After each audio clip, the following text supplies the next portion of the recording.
প্রিয় সম্মানিত মৎস্যচাষী ভাই ও বন্ধুদের মাঝে আবারও নিয়ে হাজির হয়েছি দেশীয় ট্যাংরা মাছের পোনা নিয়ে। তো দেশীয় ট্যাংরা মাছের পোনা যারা চাষ করতে চান, পুকুরে অথবা বিলে যে কোনো জলাশয়ে মাছগুলো চাষ করতে পারবেন। দেশীয় ট্যাংরা মাছগুলো কিন্তু খুব একটি স্ট্রং মাছ, যা আপনার পুকুরে গ্যাস যেটাকে বলা হয় মাছ ভেসে যায়। হ্যাঁ, এই মাছগুলো কিন্তু ওই রকম হয় না, যার জন্য দেশীয় ট্যাংরা মাছ চাষ করে লাভবান হতে পারেন। আর এই দেশীয় ট্যাংরা মাছের পোনাগুলো বাংলাদেশের বিভিন্ন জেলায় হোম ডেলিভারি দিয়ে থাকি, অথবা সরাসরি আমাদের হ্যাচারি থেকে এসে পোনা সংগ্রহ করতে পারবেন।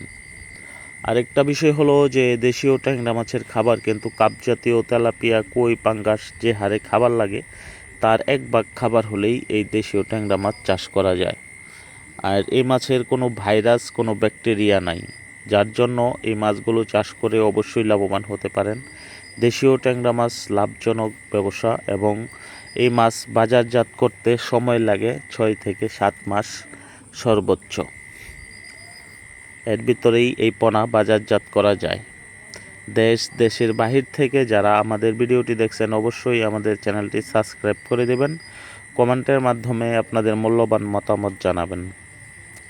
দেশীয় ট্যাংরা মাছ আপনার বাড়ির পাশে ছোট পুকুর, ডোবা, যে কোনো জলাশয়ে মাছগুলো চাষ করতে পারেন। কারণ একটি হলো যে এই দেশীয় ট্যাংরা মাছগুলো খুবই স্ট্রং মাছ। এই মাছগুলোকে গ্যাস এবং কোনো ভাইরাসে আক্রমণ করতে পারে না সহজে, যার জন্য এই দেশীয় ট্যাংরা মাছ চাষ করে লাভবান হতে পারবেন। আর এই দেশীয় ট্যাংরা মাছ আপনার সরাসরি ফিড খাবার দিয়ে অভ্যস্ত, এগুলো আপনারা ভাসমান ফিড খাবার দিতে পারবেন, এবং পাশাপাশি আপনারা খোল, কোড়া, ভুসি এগুলো ভিজিয়েও খাবার দিতে পারবেন। পাশাপাশি আপনারা সাথে কিছু রুই, মিরকা, কাতল, কাপ জাতীয় হ্যাঁ এই টাইপের পোনা দিবেন, তাহলেই আপনার পুকুরে পোনা পরিপূর্ণ হবে। আর এককভাবে চাষ